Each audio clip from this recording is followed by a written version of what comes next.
The essence of the secret lies in a change of mental attitude. One must learn to live on a different thought basis, and even though thought change requires effort, it is much easier than to continue living as you are. The life of strain is difficult. The life of inner peace, being harmonious and without stress, is the easiest type of existence. The chief struggle, then, in gaining mental peace is the effort of revamping your thinking to the relaxed attitude of acceptance of God's gift of peace. As an illustration of taking a relaxed attitude and therefore receiving peace, I always think of an experience in a certain city where I lectured one evening. Prior to going on the platform, I was sitting backstage going over my speech when a man approached and wanted to discuss a personal problem. I informed him that at the moment it was impossible to talk as I was just about to be introduced, and asked him to wait. While speaking, I noticed him in the wings nervously pacing up and down. But afterward he was nowhere about. However, he had given me his card, which indicated that he was a man of considerable influence in that city.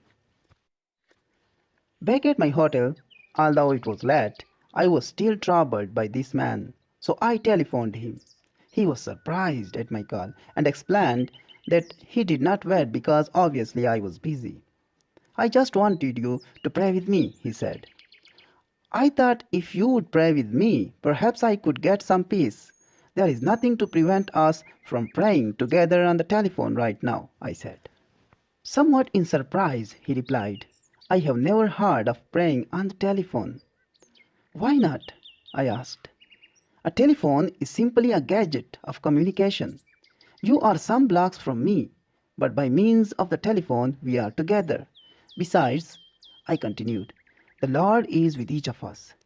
He is at both ends of this line, and in between. He is with you, and He is with me. All right, he conceded. I would like to have you pray for me. So I closed my eyes and prayed for the man over the telephone. And I prayed just as though we are in the same room.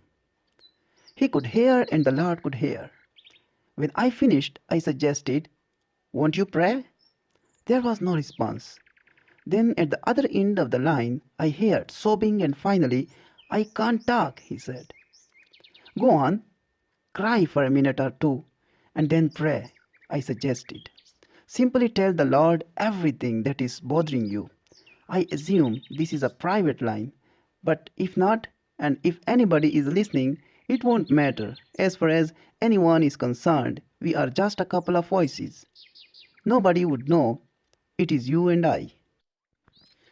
Thus encouraged, he started to pray hesitantly at first, and then with great impetuosity he poured out his heart, and it was filled with hate, frustration, failure, a mess of it. Finally he prayed plaintively, Dear God, I have a lot of nerve to ask you to do anything for me, because I never did anything for you.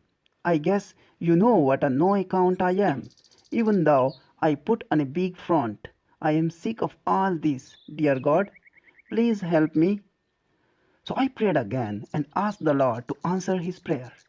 Then said, Lord, at the other end of the telephone wire, place your hand on my friend and give him peace. Help him now to yield himself and accept your gift of peace. Then I stopped, and there was a rather long pause, and I shall never forget the tone in his voice as I heard him say, I shall always remember this experience, and I want you to know that for the first time in months I feel clean inside and happy and peaceful. This man employed a simple technique for having a peaceful mind. He emptied his mind and he received peace as a gift from God.